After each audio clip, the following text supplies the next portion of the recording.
কটা দিন কান্নাকাটি ভুলে থাকা যায়, প্রবাসীরা ফিরবে সবাই ঘরের ঠিকানায়। মা ও মা, তুমি এলে ঘরে ফেরে মন।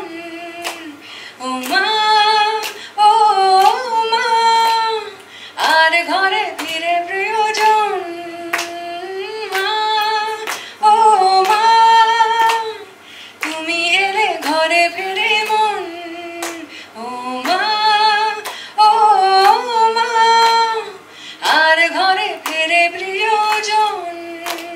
আমার নাম শুদ্ধ। গত 6 বছর আগে আমি ফার্স্ট লঞ্চ হয়েছিলাম by SK movies itself for Badshah the Don. আর কোভিডের টাইমে আমি এখনো প্রবাসী, আই এম ফ্রম ব্যাঙ্গালোর। তো প্রবাসীরা ঘরের ঠিকানায়, ওই লিরিক্স এখনো মনে আছে, শরৎ মানেতে আছে। তো এই ঘরের ঠিকানায় আজকে আমি এসেছি। I think so after 6 years getting relaunched by SK Movies again. So thank you for the opportunity again. ছোট করেই বলি যে আমরা অনেক সময় বলি যে আমরা খুব পরিশ্রম করেছি, প্রচুর ঘাম ঝরিয়েছি। আমরা অ্যাকচুয়ালি ঘাম ঝরিয়েছি এই প্রচুর ঠান্ডা হওয়া সত্ত্বেও, কারণ আমরা শুটিংয়ের মাঝে রাতার আমরা শুটিং কম করেছি, খেলেছি বেশি। কারণ অংশুমানদা, আমি, অর্ণদা, আমরা সবাই খুব খেলাপ্রিয় মানুষ। তো আমরা শুটিংয়ের মাঝে ফুটবল, ক্রিকেট, বিলিয়ার্ডস সেটা খেলতাম। আর অনন্যাদি খুব বিরক্ত হয়ে যেত, বলতো এরা কিছু কোনো সিরিয়াস নয়, এরা ছবিটা বানাতেই চায় না, এরকম কোনো মানে মজা করছে। বাট ফাইনালি যেটা আউটকাম এসছে, যেভাবে ট্রেলার বেরিয়েছে এবং সিনেমাটাও বেরোবে, আমার আশা করি সবার ভালো লাগবে। আর আজকে যাদের জন্য এখানে আসা, the music team has done a fabulous job. Pratik, Shuddha, thank you very much for the songs. মানে তোদের গানগুলো আমার মনে হয় ছবিটাকে আরো এনহ্যান্স করেছে, সমৃদ্ধ করেছে। সমলতা দি, Sudeshnu, Ankita, thank you so much. Brilliant songs. I think এই গানগুলো সবার কাছে পৌঁছে যাওয়া অত্যন্ত জরুরি। আর ছবি বেরোচ্ছে 18ই এপ্রিল। আপনাদের মাধ্যমে মিডিয়ার যারা বন্ধুরা এসছেন তাদের জন্য বলবো যে আপনাদের মাধ্যমে আমরা মানুষের কাছে পৌঁছে যাবো। তো প্লিজ সবাইকে জানাবেন অন্নপূর্ণা সম্বন্ধে। 18ই এপ্রিল আসছে। Thank you. কৈশোরবেলা থেকে বা যবে থেকে সিরিয়াস ছবি দেখার অভ্যেস শুরু হয়েছে, তখন থেকে কিছু মানুষকে স্ক্রিনে দেখলে বিস্ময় জাগে। তো তার মধ্যে অনন্যাদি একজন। তার সঙ্গে স্ক্রিন স্পেস সেটা ভাগ করে নেওয়া, সেটাও একটা বড় গর্বের ব্যাপার, সেটা প্রথমেই বলে রাখা ভালো। শান্তিদাকে বহুদিন ধরে চিনি, কিন্তু শান্তিদা এই ছবিতে যে চরিত্রে অভিনয় করেছে সেটা দেখার মতো। ঋষভের সঙ্গে থিয়েটারে কাজ করেছি, দ্বিতীয় অনুষা এদের সঙ্গে প্রথম কাজ, অংশুমানের সঙ্গে প্রথম কাজ। চমৎকার অভিজ্ঞতা। দেশের বাইরে গিয়ে শুটিং করলে আউটডোরে এমনি দারুণ লাগে। ফলে ওই যেটা ঋষভ বলল, সবাই মিলে একটা পরিবারের মতো করে শ্যুট করেছি। আশা করি সেইটা দেখা যাবে স্ক্রিনে। বিহাইন্ড দ্য সিনসও আমার সেরকমই একটা মানে অভিজ্ঞতা হয়েছে, যেখানে এতজনের সাথে আমি এত ক্লোজ হতে পেরেছি। অ্যান্ড বলে না ঠান্ডায় আরো বেশি ক্লোজনেস চলে আসে, তো সেই ব্যাপারটা ডেফিনেটলি হয়েছিল। আমরা সবাই একসঙ্গে বসে আড্ডা মারতাম, গান গাইতাম। তো গান has always been a very important part of this journey. So I am very happy to celebrate the music launch here.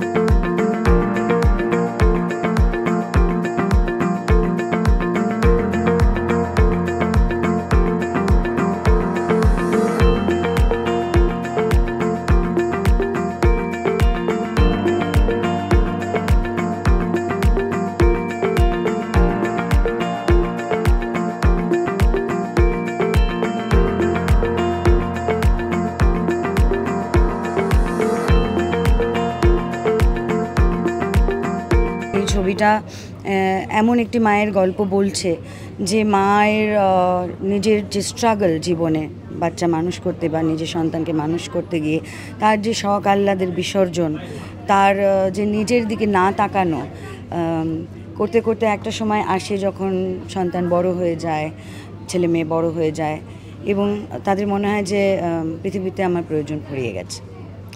তারা এতটাই অকিউপাইড থাকে বাচ্চাদের নিয়ে, তাদের ইচ্ছে অনিচ্ছে, ইচ্ছে পূরণ, স্বাদ আহ্লাদ এবং তাদের পড়াশোনা, তাদের বড় হওয়া, তাদেরকে ইন্ডিপেন্ডেন্ট করার তাগিদে মা নিজের ইন্ডিপেন্ডেন্ট হতে ভুলে যায়। অনেক সময় মা নিজের সুখ দুঃখের কথা ভুলে যায়, নিজের ইচ্ছে পূরণের কথা ভুলে যায় বা ধামাচাপা ফেলে রাখে।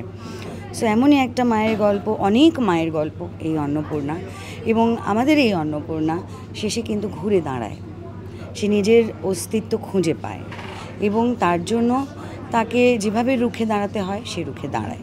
তো আমার মনে হয় প্রত্যেক মায়ের মা রিলেট করতে পারবে মায়েদের এই জার্নিটার সঙ্গে, কারণ প্রত্যেক মায়ের নিজের নিজের মতো করে একটা স্ট্রাগল আছে এবং না পাওয়া আছে অনেক। তো এই অন্নপূর্ণা আমার মনে হয় মায়েদের ভাল লাগবে এবং একটা আশা দিতে পারবে যে অনেকটা বয়স হয়ে গেলেও বা জীবনের অনেকটা সময় পেরিয়ে গেলেও সব শেষ হয়ে যায় না, এখনও ঘুরে দাঁড়ানো যায় বা নিজের জন্য খানিকটা বাঁচা যায়। এটাকে পুজোর ছবি বলা যাবে না, কিন্তু হ্যাঁ পুজোর দৃশ্য আছে গানের মধ্যে। আমার কাছে নববর্ষটা ইম্পর্ট্যান্ট। আমার প্রথম ছবি নববর্ষে রিলিজ হয়েছিল, আর আমরা যারা 90-এর দশকে বড় হয়েছি তাদের কাছে নববর্ষটা অনেক ইম্পর্ট্যান্ট ছিল রাদার দেন 1 জানুয়ারি। তো সবই তো বদলাচ্ছে, টাইম বদলাচ্ছে, কিন্তু ওই যে পয়লা বৈশাখের সেটাকে ইগনোর করা যায় না যদিও এখনও। সেই সময়ে নতুন জামা, হ্যাঁ অ্যানুয়াল পরীক্ষা শেষ হলো, বসন্তের হাওয়াটা আছে, তার সঙ্গে কালবৈশাখী, তার সঙ্গে যদি যোগ হয় ছবি রিলিজ, তাহলে তো খুবই আনন্দ হয়, ভাল লাগছে এটাই। ভীষণভাবেই বাংলা নববর্ষের আমেজে একটা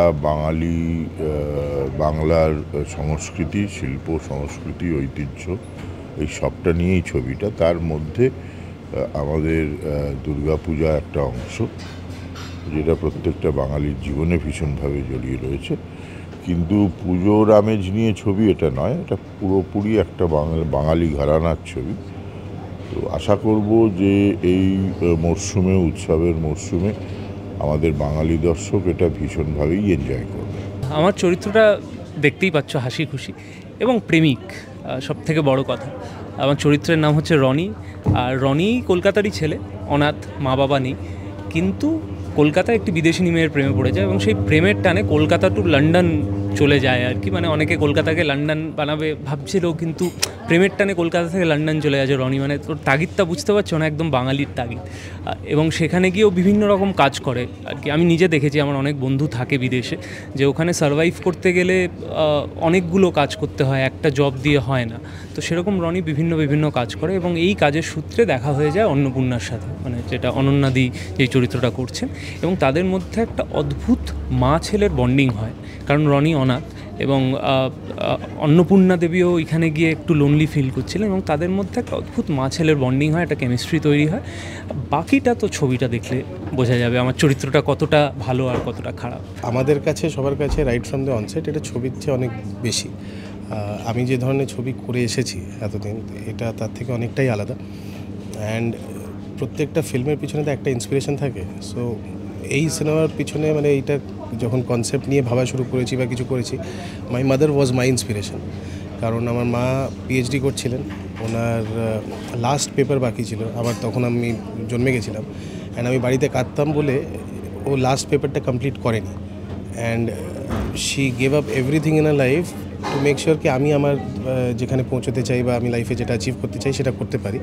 আর কিছুটা হলে সেটা অ্যাচিভ করার পর when I look back, তখন আমার আমি রিয়েলাইজ করি কি মাকে কি গুরুত্বটা দিয়েছি। তো সেই জায়গা থেকে না, আমিও দিইনি, কেউই দেয় না, বেশিরভাগ আমরা ভুলে যাই। সো সেখান থেকে this was more like a tribute to not just my mother but all mothers. কারণ ওদের কথা আমরা ভাবি না, so why not make a film যেটা ওদের কথাই বলবে। তো সেই জায়গা থেকে so we are very hopeful that মায়েদের জন্য শুধু নয়, ইভেন সন্তানরা যারা আছে তাদের জন্য এটা খুব ভালো একটা এক্সপিরিয়েন্স হবে। মায়েদের জন্য, মায়েদের নিয়ে একটা ছবি। আমরা তো আমাদের জীবনে সব থেকে বড় কিছু যদি হয়ে থাকে সেটা হচ্ছে মা। আমি মনে করি মানুষের জীবনে এবং প্রত্যেকটা প্রাণীর জীবনে মায়ের থেকে বড় কিছু হয় না, যেখান থেকে আমরা জন্ম নিই। এবং অনেক সময় জন্ম না দিয়েও যে মা কতটা স্নেহ করতে পারে। আমরা জানি যে কৃষ্ণকে জন্ম দিয়েছিলেন একজন এবং বড় করেছিলেন আরেক মা। তো সেই রকম মায়েদের নিয়ে, সব ধরনের মায়েদের নিয়ে, মা যারা প্রত্যেক দিন পরিশ্রম করে চলেছেন তাদের বাচ্চাদেরকে ভালো শিক্ষা দেওয়ার জন্য, খাবার তুলে দেওয়ার জন্য তাদের মুখে, তাদেরকে ডেডিকেট করা এই ছবিটা। আশা করি সবার খুব ভালো লাগবে। সবাই প্লিজ সিনেমা হলে গিয়ে অন্নপূর্ণা দেখুন এবং সোশ্যাল মিডিয়াতে, এখন আমরা বলেই থাকি, সোশ্যাল মিডিয়াতে জানান কেমন লাগলো, আমাদের খুব ভালো লাগবে। যেখানে গিয়ে শ্যুট করেছি সেটা আমাদের বাঙালিদের পক্ষে খুব কষ্টকর জায়গা, মানে ওইরকম ঠান্ডা তো আমরা কলকাতায় জীবনে পাইনি এবং পাবও না, অভ্যস্তও নই। মাইনাসে তার মধ্যে প্রচণ্ড বৃষ্টি এবং প্রচণ্ড হাওয়া, মজার থেকে কষ্ট বেশি হয়েছে। আমার খুব ভালো লেগেছে অন্নপূর্ণার গান আজকে লঞ্চ হলো, আপনারা সবাই শুনলেন। আপনারা, আমার তো ছবি আমার তো ভালো লাগবে, আপনারা প্লিজ জানাবেন অন্নপূর্ণার গান আপনাদের কেমন লাগলো। বাঙালির তো আগে ছিল 12 মাসে 13 পার্বণ, এখন 12 মাসে মোটামুটি 120 পার্বণে চলে গেছে। তো হ্যাঁ, মানে আমাদের কাছে আমার মনে হয় আমাদের কাছে এই সিনেমাটাই একটা পুরো গোটা সিনেমাটাই একটা দুর্গাপুজোর মতো একটা সেলিব্রেশন, যেখানে ওই প্রিপারেশন থাকে, যখন স্ক্রিপ্ট লেখা হয় আমরা লুক সেট করি, রিহার্সালস করি, তারপরে গিয়ে শ্যুট করি। তখন শ্যুট করার সময় মনে হয় উফ কত কাজ। তো শেষ হয়ে গেলে খুব মিস করি, যেরকম পুজো আমরা ভাসান হয়ে যাওয়ার পর আমরা খুব মিস করি, সেরকম এই ছবিটা এবং বাদবাকি সিনেমার যেগুলো আমি অংশ হই, আমার সবসময় সবটাই মনে হয় একটা গোটা পুজো আমি।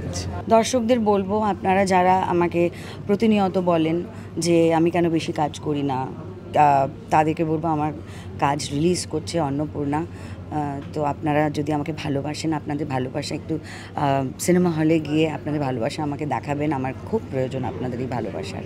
মা বাবার ইমোশনটা প্রত্যেকটা সন্তানের কাছে একটু অন্য রকমের, এবং তাদেরকে নিয়ে তাদের সঙ্গে তাদের সন্তানদেরকে নিয়ে যে সম্পর্কর যে ছবি, সেটা সবসময় একটু ইমোশনালি একটু বেশি অ্যাওয়েকনিং হয় সবার ক্ষেত্রেই, এবং আমার ক্ষেত্রে মনে হয় সেটা হতে চলেছে এবং আরও বেশি হবে আমি জানি, কারণ আমি জাস্ট 3 বছর আগে আমার নিজের মাকে আমি হারিয়েছি। সো অবশ্যই এই ধরনের জিনিস বা এই ধরনের টপিক বা এই ধরনের ছবি বা গান সবসময় একটু অন্যভাবে নাড়া দেয়। তো এই ছবিটাও তার ব্যতিক্রম হবে না, এটা আমি বুঝতেই পেরেছি। সো ইয়েস, খুবই ভালো লাগছে যে এরকম একটা টপিকের ওপর এসকে ছবি বানানোর কথা ভেবেছে এবং এত সুন্দরভাবে অন্নপূর্ণা ছবিতে সবাই কাজ করেছে। আমাদের সবাই 100% দিয়ে চেষ্টা করেছে একটা সুন্দর কিছু করার। তো অফকোর্স হোপফুলি ভালো লাগবে সবার। অংশুমানদার সাথে এটা আমার মানে অনেকগুলো কাজ হয়ে গেছে, এটা রিলিজ হলো একটা করে, এবার রিলিজ হবে। সো অংশুমানদার সাথে একটা অদ্ভুত রিলেশন আছে আমার। অংশুমানদা বোঝে আমাকে কি বললে আমি সঠিকটা বুঝে যাব। তো আমাদের মধ্যে হয়তো একদম বেসিক ব্রিফ নিয়ে কথা হয় না, হয়তো কিছু আলাদাভাবে অংশুমানদা আমাকে ব্রিফটা দেয়, যেটাতে আমি পুরোটা বুঝি যে এই সিচুয়েশানে এই গানটা দরকার। তো এই ছবিটার ক্ষেত্রেও তাই হয়েছিল। আমরা এসকে মুভিজের অফিসে বসেছিলাম একদিন এবং এই ছবিটার ন্যারেশন হচ্ছিল। সো সেখান থেকেই এই গানগুলোর মেইন মানে সোর্স শুরু হয়েছে, যেখান থেকে গল্প। তোমার জন্য হয়তো আলাদা গল্প হবে এটা। সো মানে হিমাংশুদা এবং অংশুমানদা দুজন মিলে যেভাবে ব্যাপারটাকে হ্যান্ডেল করেছে, সো আমাদের জন্য অনেকটাই ইজিয়ার হয়েছে, মানে আমার জন্য তো অন্তত খুবই ইজিয়ার হয়েছে যে বোঝা যে এই সিচুয়েশানে এই গানটাই হবে আর কি। এই ফিল্মে যে গানটি আছে, এই গানটি আমার মায়ের সাথে ভীষণভাবে যায়, কারণ এই গানটার মধ্যে ভীষণ একটা মায়ের জেগে ওঠা বা মায়ের ইন্সপায়ারের কথা বলা আছে এবং আমার মার এবং আমার গল্পটা অনেকটা হয়তো সেরকম, এবং মাও সব বাধা বিপত্তি কাটিয়ে আমাকে নিয়ে নিজের ইচ্ছেটুকু নিয়ে এগিয়ে গেছে, আমার মা বাবা দুজনেই। তো সেই জায়গা থেকে আমার কাছে এই গানটা ভীষণভাবে স্পেশাল একটা গান। আর আমি শুধু এক মায়ের জন্য গাইনি, আমি সব মায়ের জন্য এই গানটা গেয়েছি এবং সব মহিলাদের জন্য গানটা গেয়েছি। তো সবটুকু মিলে আমার কাছে খুব একটা এক্সাইটমেন্টের জায়গা এবং খুব একটা ইমোশনের জায়গা এটা। আমি এই বলতে চাই যে প্রবাসী হলেও মনটা তো বাঙালি, তো সবসময় একটা টান থাকে। আর আবার বলতে চাই যে এসকে মুভি আমায় লঞ্চ করেছিল অনেক আগে জিৎ স্যারের ফিল্ম বাদশা ধরানোর জন্য, আর এবার আমি রিলঞ্চ হচ্ছি by SK movies after 6 years. আর তার সঙ্গে এবার একটা দুঃসাহস কাজ করেছি, আমি নিজে গেয়েছি। একদমই দুঃসাহস না, খুবই ভালো গান গায় শুদ্ধদা। যারা মানে এই পরে গানটা বেরোবে সবাই শুনতে পারবে, খুবই ভালো গান গায় শুদ্ধদা। Hope for the best. কটা দিন কান্নাকাটি ভুলে থাকা যায়, প্রবাসীরা ভিড়বে সবাই ঘরের ঠিকানায়। মা ও মা, তুমি এলে ঘরে ফেরে মন। ও মা ও মা, আর ঘরে ফেরে প্রিয়জন। শাবাশ অন্নপূর্ণা, এই খুশির এক ঝর্ণা। শাবাশ অন্নপূর্ণা, অন্নপূর্ণা। চুপি চুপি সাজালো যে আমার জীবন, শোনো আজ তার কথা বলছি এখন। কখনো এভাবে হয়নি আগে, দু চোখে আদুরে আলাপ, এ ডাক নাম তাকে দিলাম, তার দু চোখে নিজেকে পেলাম।